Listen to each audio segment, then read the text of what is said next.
Hello, we're live. Hello. Good morning. Happy Friday. Good morning. Happy Forge Friday Coffee Talk. Happy Friday Coffee Talk. It's been a couple weeks. Time just flies. Time flies. Yep. We've been busy. Everybody's busy. Everybody's busy. We're all busy, but we're here. We made it. Happy Friday. What's going on? Well, it's Good Friday. It's Good Friday. Happy Good Friday. That's right. Easter this weekend. Easter this weekend. We have an anniversary this weekend. We do. Our wedding anniversary just happens to fall on Easter this year. Yeah. And it always falls on 420. Well, yeah. But wasn't how really anniversaries planned work. that way, but it just kind of works out that way. That's how anniversaries do work. Yeah, so 12 years for us. Yeah. We've been married for 12 years. So cheers to that too. Cheers to that. We, yeah, I probably should sit through. Yeah. Otherwise it doesn't count, right? Yeah. All right, guys. So Forge Friday Coffee Talk today, we wanted to talk about something that we talk about all the time. You guys hear us talk about it all the time, but we talk about it all the time because it's super important, and we also need reminding. I need reminding at times too, and comes to show that a lot of other clients and people in our world also could use it. So we're here today to talk about consistency. Again, you hear us talk about it a lot. Sounds like a broken record, but it's because it's really important, and it's kind of the heart of what we do for Forge. It's the heart of what really like moves the needle forward in anything in our lives. Yeah. So. And I'd say it's probably one of the biggest hurdles that we have to deal with as far as being therapists or coaches is, we see clients come in day after day and say, how the exercise program going? They'll be like, it's good when I remember to do them, or I got busy and something happens, and you kind of fall off, and one day off becomes 2 days off, becomes a week, and next thing you know, those gains that we're talking about seem to be out the window a little bit, and then you get despondent and down on yourself and start feeling bad, and next thing you know, it's a downward spiral. Yeah.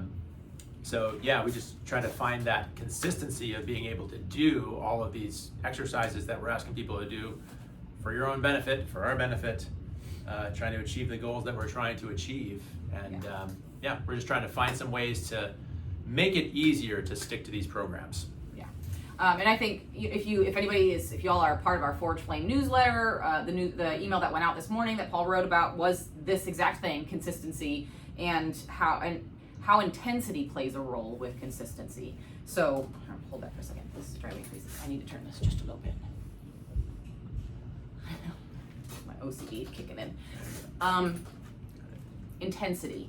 How intensity plays a role with consistency, right? So I love this picture that you put in here, where if you are trying to grow a little sapling plant, a little seedling, and you just dump a bucket of water on it, like watering it with so much intensity, what's going to happen to that plant? It's just going to get waterlogged and drown and probably die. But if you can water it a little bit every day, gently, with consistency, that plant is going to How do you do it? flourish.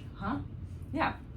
That plant's going to flourish. So if you're not on our Forge Flame newsletter, drop a comment below. We will send you a link to that, or go to our website, or the link in the bio, and you can sign up for that. We send out weekly newsletters, weekly emails, and monthly newsletters, and all that kind of fun stuff. Get to more information on all the things and all the events that we're involved in throughout the month and things like that. But yeah, so consistency doesn't always have to be like hard, intense, redlining, super long, right? Like 2 hours long every single day. That's not realistic, and that's also not what's going to like grease that groove in order to really be able to be consistent. We're looking for longevity here. Yeah, I was actually just working with a client this morning, and he was kind of dealing with this kind of lingering back problem, and he was looking for something that he could do every single day, because again, that becomes a habit in his brain of like saying, can I do these things to make my back feel better first thing in the morning, and go forward and just actually build strength along with that too. And I said, sure, we can do that, because not all strength workouts have to kill you. I feel like you got hit by a bus. So I was like, let's find some strength and mobility type programs that are actually going to build that strength, something you can do daily that is going to just keep moving that needle, keep watering that plant a little bit day by day. And next thing you know, in a month, you're going to be feeling pretty darn good versus a very intense workout that you're only doing, say, once a week, and you've only got 4 workouts in the course of that month. Yeah. So 30 workouts versus 4 workouts, and if I tell you that you could get more progress with 30 short ones than with 4 really hard ones, I'll take the 30 short ones. Yeah, but and I think we're also talking about a couple different things here too. We're, with your client, you're talking about like rehab type things. There's a difference between like rehabbing an injured tissue and also then like building, doing like regular fitness workouts, right? So you can kind of like undulate in those things. When it comes to injured tissue, the difference is the intensity, right? So an injured tissue is injured or painful or irritated because you've actually like overstepped the boundaries of the capacity for whatever that tissue can withstand. And so when we can take that intensity and back it off quite a bit, like Paul was saying, that same tissue can tolerate a lot more because now you've dropped it below its capacity. You're still doing work, you're making it do work, but you're doing it within its capacity, so that you can do it more frequently, more often, more time under tension, all of that stuff, so that you're slowly building the capacity of that tissue over time.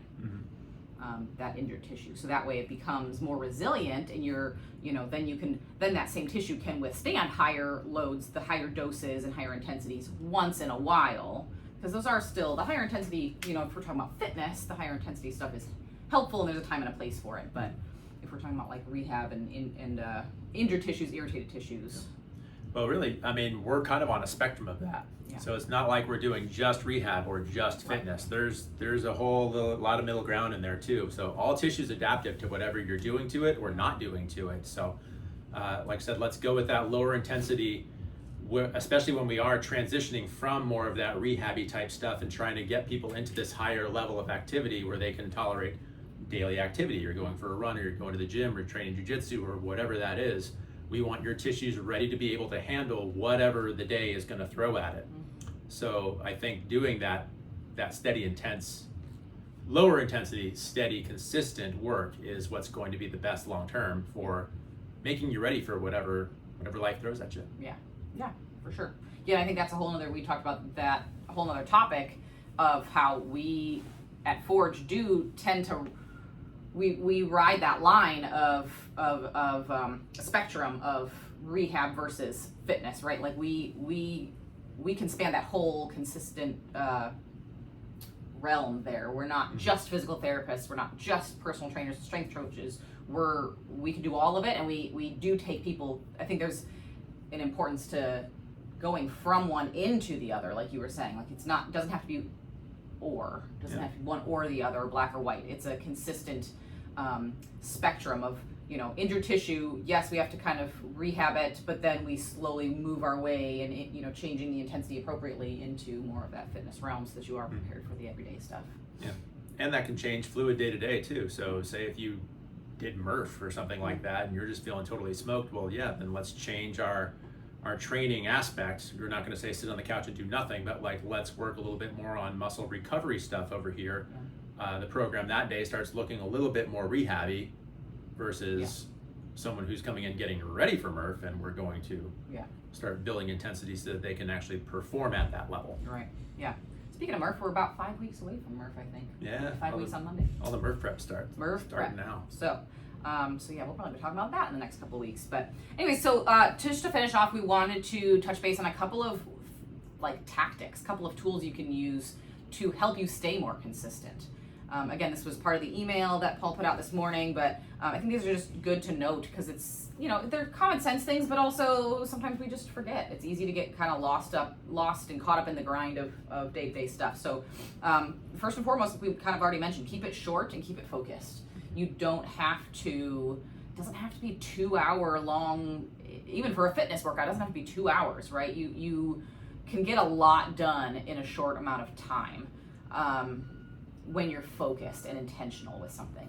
That doesn't always, in the CrossFit world, they say, intensity is key. Intensity is where the progress is made. And to an extent, yes, but intention, I think, is almost a better way to say it. I can take somebody who is used to doing CrossFit, super intense workouts, but then we start doing some very simple, even just body weighted movements. But if we're very intentional about how they're being done, and we slow everything down and get really nitty gritty about what muscles are being used in the control, that can turn into a pretty challenging workout in a very short amount of time. So I think that's, a great way to look at it. Doesn't have to take forever. Number 2. So number 2, make it part of something you already do. So this kind of goes into like that concept of habit stacking.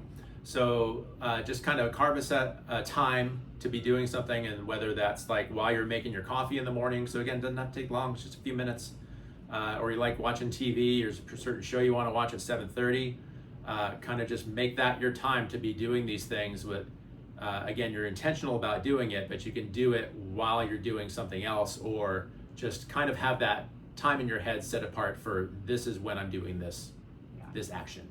And sometimes you can almost treat it like a reward thing, where like, well, if I, like you said, stack it onto something you already do. Well, if you want to be able to watch TV in the evening or have your coffee in the morning, maybe you can do a couple of exercises first, then you can go have your coffee in the morning. Or that's how I ended up doing my lemon water every morning and my greens powder. I just told myself, well, you don't have a cup of coffee until you've had your lemon water and your greens powder. So then I'm already hydrated and I've already got some more nutrients and stuff in my system.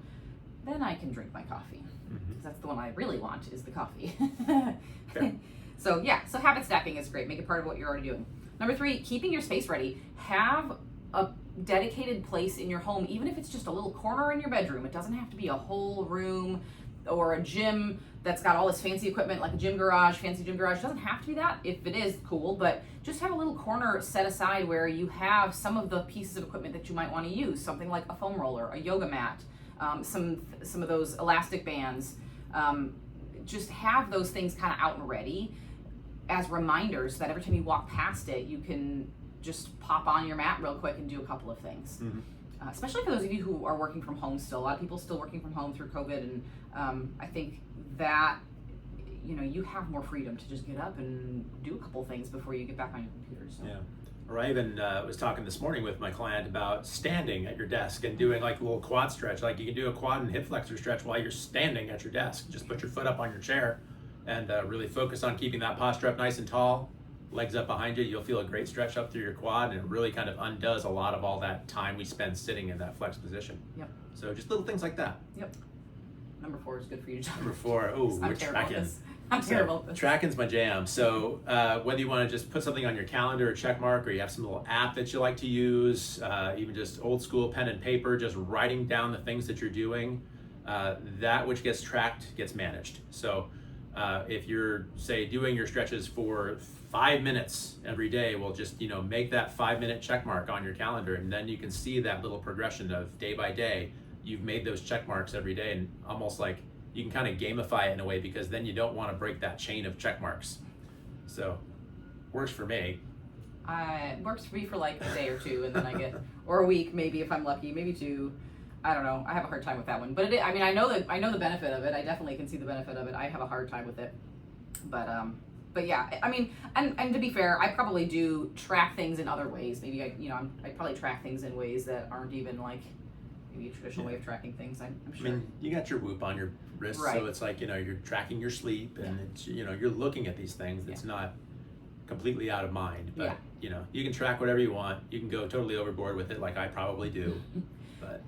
Well, I think that's where my mind goes. I end up getting like obsessive about it, and then it drives me crazy. So there's a balance, obviously. All right, and last but not least, if something is feeling off, or you just have questions about something, reach out to somebody that has some answers for you.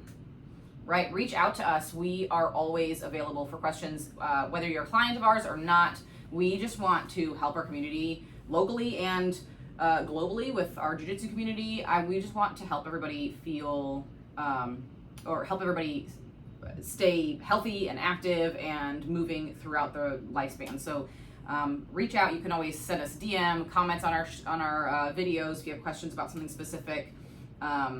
We do free discovery calls for everybody. So if anybody is actually interested in getting some coaching from us, or if you have some sort of pain or injury that's been bothering you, we always start everybody out with a discovery call, a free little phone consult, quick way for us to understand a little bit more about what's going on with you, and then gives you an opportunity to ask us questions as well about how we operate and how we can help you crush your goals. So please don't hesitate to reach out. We just love to chat with everybody.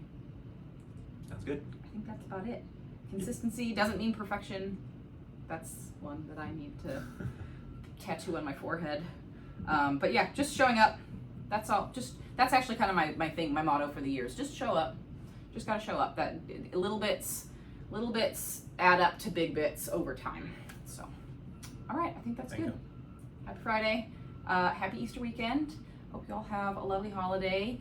The weather down here is beautiful, so please get outside, get some sunshine, and we'll see y'all next week from. Are you gonna be in Nashville by that time? Tennessee. We'll be in Nashville. We'll be in the Nashville area, so we'll try and pop on while we're getting ready for our. Well, I'm getting ready for my Girls Gone Geek camp. I'm so excited. All right, see y'all. All right. Bye. See you guys.